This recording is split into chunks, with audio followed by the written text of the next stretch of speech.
किसी गांव में खेतों के बीच एक छोटी सी झोपड़ी थी। मिट्टी की दीवारें, घास फूस की छत और चारों ओर हरियाली। उस झोपड़ी में एक बूढ़ी औरत अकेली रहती थी। उसका कोई नहीं था, न पति न बच्चे, बस वही और उसका छोटा सा चूल्हा। हर रोज वो खुद ही खाना बनाती, खुद ही बातें करती और खुद ही हंस लेती थी। हाय से मेरी गरीबी में जीने का अलग ही मजा है। धीरे धीरे समय बीतता गया और फिर दिन आया बरसात का मौसम। बादलों ने जैसे पूरे गांव को ढक लिया और शुरू हुआ घनघोर बारिश। ये बारिश कई दिनों तक चलता रहा। कड़कड़ाती बिजली, गड़गड़ाते बादल और मूसलाधार बारिश देख बुढ़िया डर रही थी। उसी घनघोर बारिश में एक बाघ जंगल से निकल पड़ा, भीगा हुआ, ठंड से कांपता और पेट से बहुत भूखा। बाघ मन में सोचते हुए बोला, हाँ क्या भयानक बारिश है। अगर ऐसी ही चलती रही तो मेरा तो बुरा हाल हो जाएगा।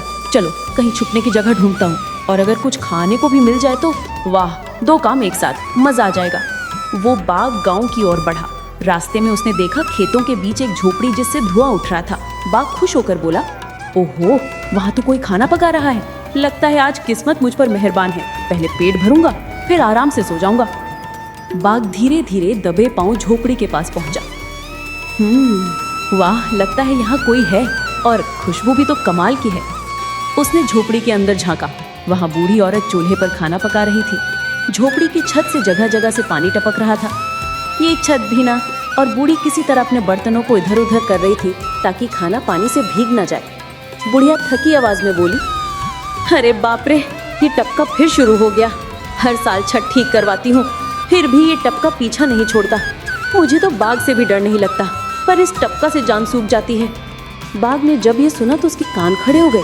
बाघ ने मन में सोचा, क्या ये बूढ़ी औरत मुझसे नहीं डरती, पर इस टपका से डरती है? कौन है ये टपका? लगता है मुझसे भी ज्यादा खतरनाक कोई चीज है। बारिश और तेज हो गई, बिजली चमकी, हवा चीखने लगी और बाघ के मन में डर की लहर दौड़ गई। बाघ घबराते हुए बोला, नहीं, अगर ये बूढ़ी इससे इतनी डर रही है तो ये टपका जरूर बहुत भयानक होगा। कहीं ये यहीं आसपास तो नहीं छिपा। बाघ धीरे से पीछे हटने लगा। फिर अचानक किसी बर्तन से पानी की बूंद गिरी। बाघ चौंक पड़ा। बाघ डरते हुए बोला, वो रहा शायद टपका। ये क्या था? अंदर कोई है क्या? और बस इतना सुनते ही बाघ ने अपने सर पर पैर रखे और भाग खड़ा हुआ। बाघ भागते हुए चिल्लाया, बचाओ, टपका आ गया, टपका आ गया, टपका आ गया, टपका आ गया, अब मैं नहीं रुकूंगा। बूढ़ी औरत को तो कुछ समझ ही नहीं आया। वो बाहर झांकी, बाहर कुछ भी नहीं था, बस बाघ की दूर जाती दहाड़ सुनाई दे रही थी। बुढ़िया हंसते हुए बोली, अरे ये क्या हुआ? लगता है किसी को टपका सच में डरा। हाँ, बचाओ, टपका आ गया, टपका आ गया, बचाओ, टपका। उस दिन के बाद वो बाघ फिर कभी उस गांव में नहीं आया, और गांव में लोग आज भी कहते हैं, किसी ने बाघ को नहीं भगाया, उसे तो टपका ने भगा दिया था।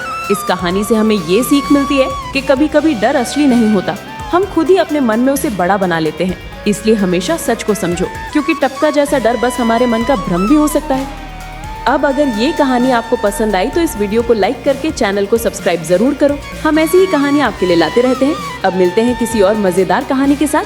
तब तक अपना ख्याल रखें। धन्यवाद। बचाओ, टपका आ गया, टपका आ गया, अब मैं नहीं रुकूंगा।